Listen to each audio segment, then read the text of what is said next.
Ladies and gentlemen, my name is Preston Michelson, reporting here for the Falconer. Today we have a very special guest, Mr. Martin Luther King III. Mr. King, how are you doing this afternoon? I'm doing well, thank you, and yourself? Absolutely great. Good. And bringing here today, one of the main aspects of you coming here is our new diversity coordinator, Mr. Craig Hood. Can you talk a little bit about your relationship with Mr. Hood? Yes, several years ago, and I would be remiss if I didn't say around the time, but it's probably been 5-6 years ago. We met when he was a student at Morehouse College, and actually he and a team of students were engaged in a memorial march and demonstration, and we marched together in Atlanta. I believe it was on the anniversary of my dad's 40th anniversary of his assassination, and there was an event that the students were doing in honor of that. And then later on, we were probably together when the Jena 6 incident occurred in Louisiana. And there was a big demonstration in Atlanta and also around the nation.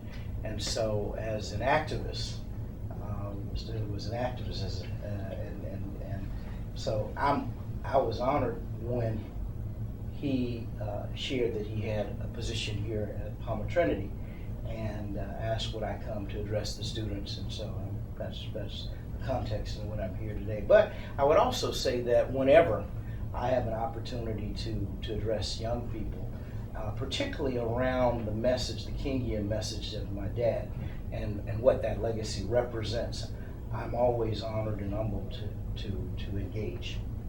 Absolutely, we're all grateful for it. And you came to talk about your own message and also about some about your father. In what ways were your father different than the public perception?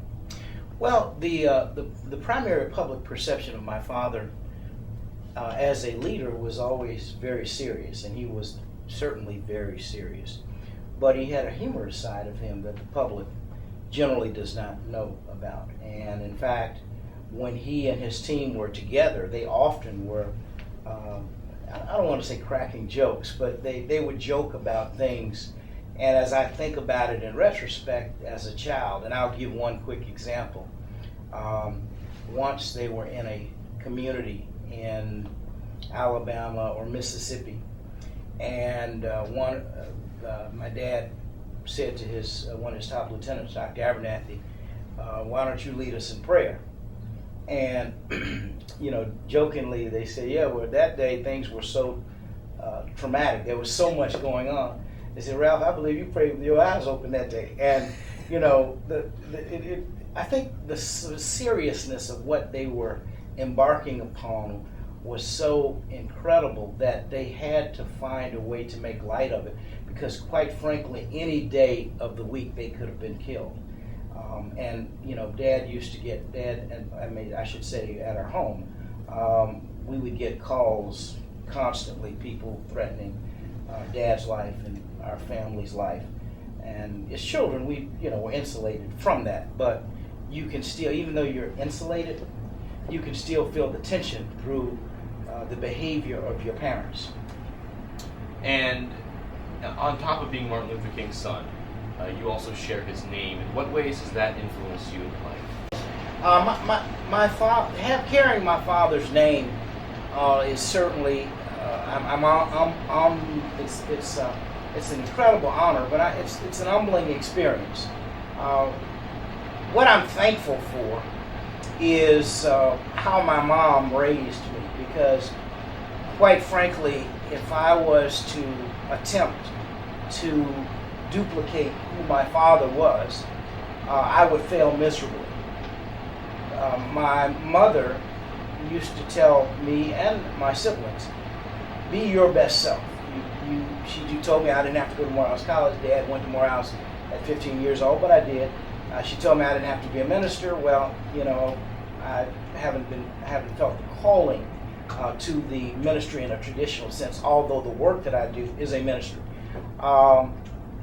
She told me a number of things that I didn't have to do, and I'm thankful for that, because, as I say, living in the shadow of one who did so much for our world could be a burden, but I don't look at it as a burden. I look at it as a blessing, and and I try to utilize it in a positive way whenever as much as I can.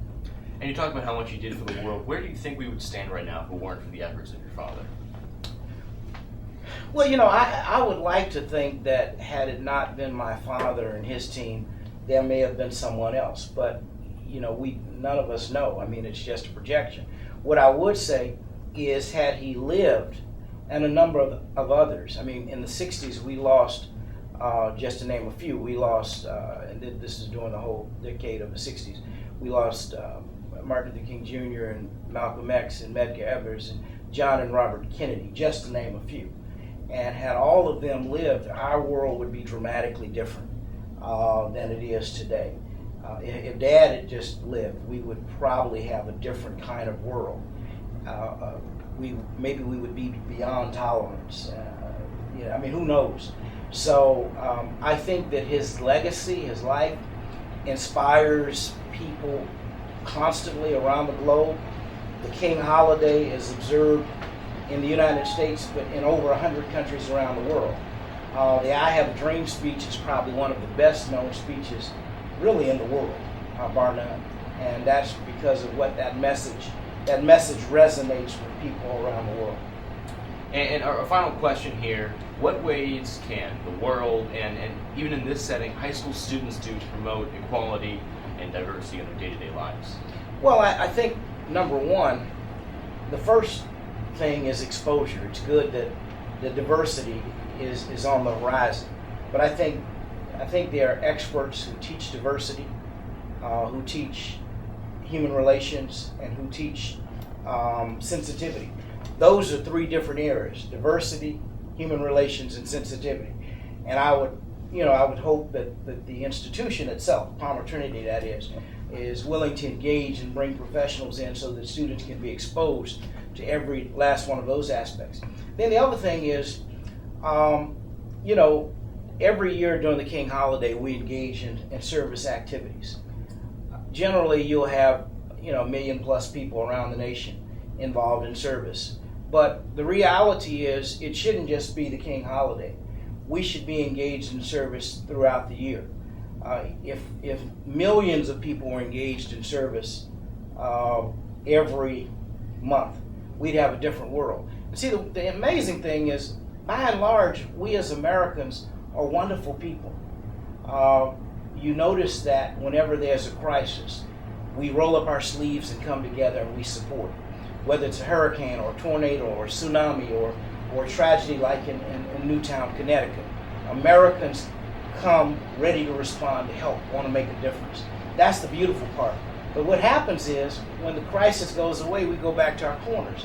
Now, I'm not suggesting we need to live in crisis all the time, but I am saying the behavior that we partake in during crisis and engage in is the kind of behavior and climate that we need to create more than less, if that makes sense. Absolutely. Mr. King, we thank you for your time. We thank you for all that you do. Thank you.